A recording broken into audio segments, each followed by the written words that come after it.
Selamat pagi rekan-rekan Tuhan dikasih dalam Tuhan, apa kabarnya? Yang pasti luar biasa. Rekan-rekan, sebelum kita membaca dan merenungkan firman Tuhan, ada baiknya kita satu dalam doa. Puji dan syukur Tuhan atas berkat yang indah pada hari ini. Tuhan, kami akan membaca dan merenungkan firman-Mu. Tuhan memberkati bacaan kami baca ini menjadi pedoman kami di hari lepas hari. Terpujilah Kristus, amin.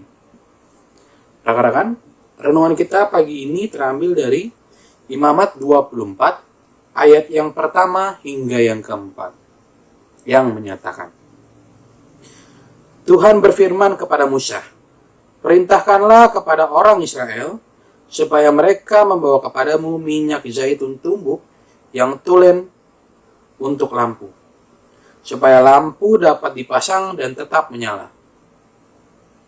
Harun harus tetap mengatur lampu-lampu itu di depan tabir yang menutupi tabut hukum, dalam kemah pertemuan dari petang sampai pagi di hadapan Tuhan.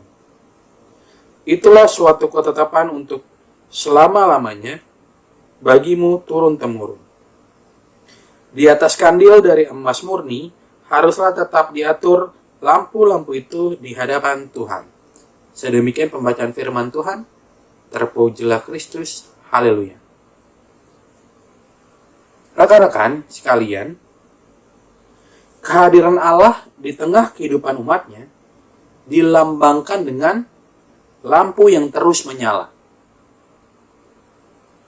Jadi, hidup umat harus terus-menerus disinari, bahkan dipenuhi dengan terang hidup dalam kehadiran Allah. Ya, lampu itu tugasnya untuk menerangi. Fungsinya untuk menerangi. Lalu, dalam hal ini dibutuhkan kerjasama antara umat dalam ketaatan untuk menyiapkan minyak dan membawanya kepada Musa.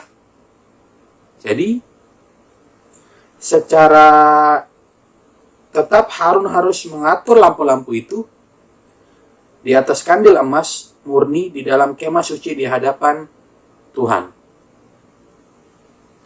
Yang dimana sekarang kita hidup di dalam dunia yang bisa dibilang dalam dunia yang gelap. Ya. Kita membutuhkan terang yang menyinari kehidupan kita. Kita membutuhkan sinar yang menerangi kehidupan kita. Supaya kita hidup, terang itu harus terus bersinar di tengah kehidupan kita. Dengan kehadirannya, hidup kita diterangi. Sehingga kita hidup dan diselamatkan. Bahkan kehadirannya pun, kita butuhkan terus-menerus, berkepanjangan, untuk terus menerangi kehidupan kita di tengah kegelapan dunia. Orang-orang yang telah mengalami dan menerima Yesus sebagai terang dalam hidupnya, disebut sebagai anak-anak terang. Kalimat itu ada pada Efesus 5 ayat yang ke-8.